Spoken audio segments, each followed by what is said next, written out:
से निवेदन है। माता की सुखो भाई, सुखो भाई।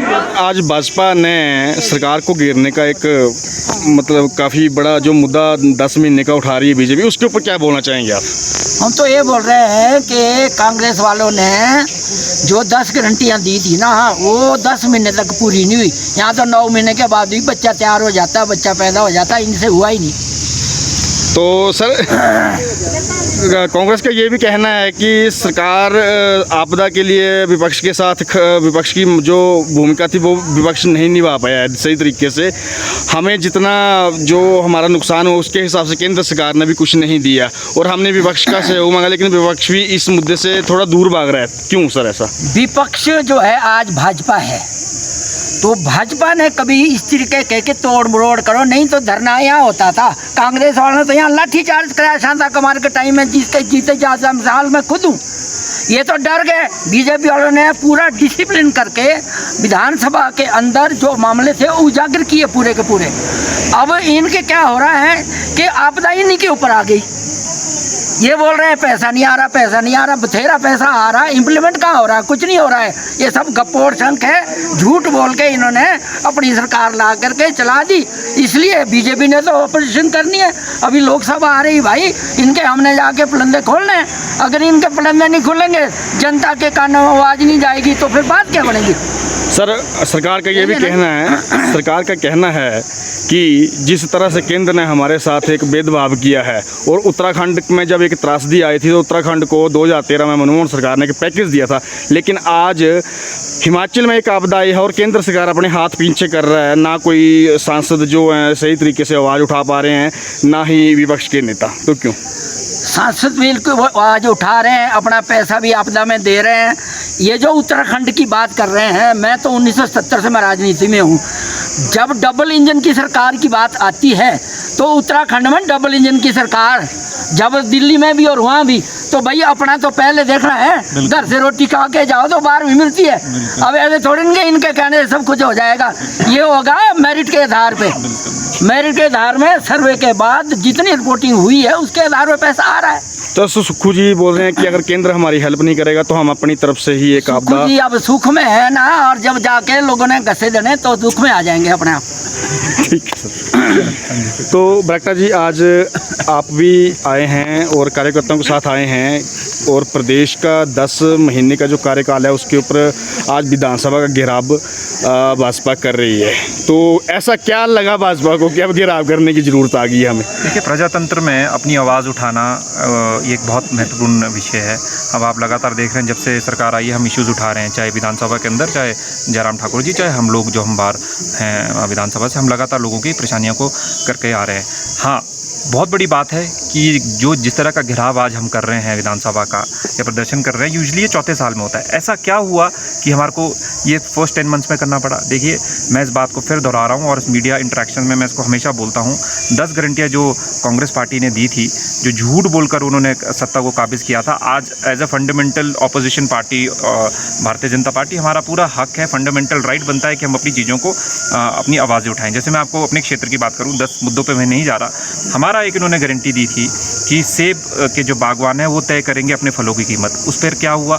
कहाँ पे जो कांग्रेस सरकार है, क्या उस पर कोई उन्होंने ब्लूप्रिंट दिया? कैसे तय करेंगे? कैसे डिमांड एंड सप्लाई का जो एक सिंपल सा लॉजिक है उसको कैसे वो बीट करके तय कर पाएंगे?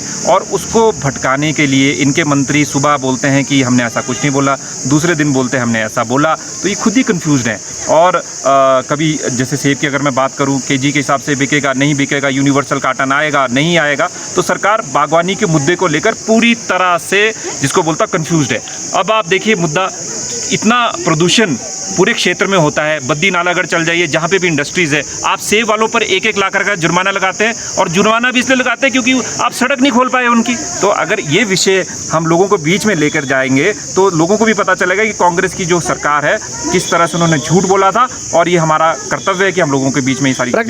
लेकिन सरकार बार बार एक मुद्दा रख रही है कि विपक्ष भी हमारा साथ दे, केंद्र हमारा साथ दे, तो केंद्र के ऊपर थोड़ा सा जो मतलब एक उम्मीद है सरकार की, वो कहीं ना कहीं पूरी नहीं हो पा रही है। सरकार का तो ये भी कहना है कि विपक्ष जरा भी इस मामले में हमारा साथ नहीं दे रहा है। और एक श्वेत पत्र आया था अभी, तो श्वेत पत्र के ऊपर भी भाजपा थोड़ी सी भाग रही है, क्यों? श्वेत पत्र is a bundle of lies, it is a fake propaganda. ये वही अफसर है जो भारतीय जनता पार्टी के टाइम में आपको बंगलिंग करते हैं।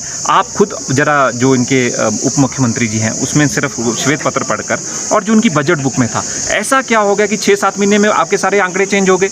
हम जब यहाँ हम आए थे 2017 में, तो 48,000 के करीब का कर्ज था। अगर सबसे ज़्यादा कर्ज किसी ने लिया तो 2013 से 17 तक वीरभद्र जी की सरकार ने लिया। 66% इंक्रीज़ हुआ, आपदे मैं मानता हूँ। अब हर बार ये लोग ये बोलते हैं कि केंद्र सरकार से लेकर आइए। अगर केंद्र सरकार ने सब कुछ करना है तो फिर आपका क्या फ़ायदा? छोड़ दीजिए ना।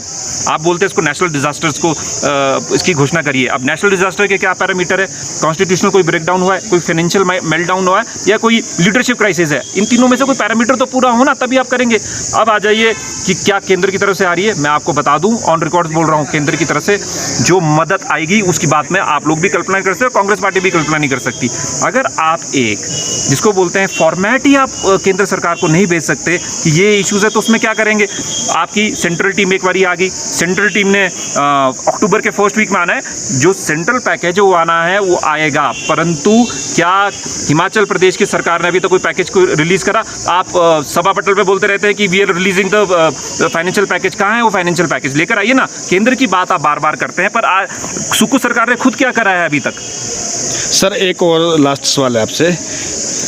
जो सरकार का कहना है कि जो मुद्दे हैं, जो 1500 का मुद्दा आज बीजेपी उठा रही है, आज से 9 साल पहले भाजपा के जो प्रधानमंत्री उन्होंने कहा था हर किसी को कि 15-15 लाख रुपए हम देंगे, लेकिन आज 1500 के मुद्दे को कांग्रेस उछाल रही है और 15 लाख वाले मुद्दे को क्यों नहीं खुद उजागर करते हैं? आप मेरे को एक बात बता दीजिए, आप लोग सब इस पे कई बार को भक्त बोलते हैं, कोई बोलता है कि ये आप ठीक है, एक जिसको बोलता है एक फार्मूला था, वो कैसा बोला गया था?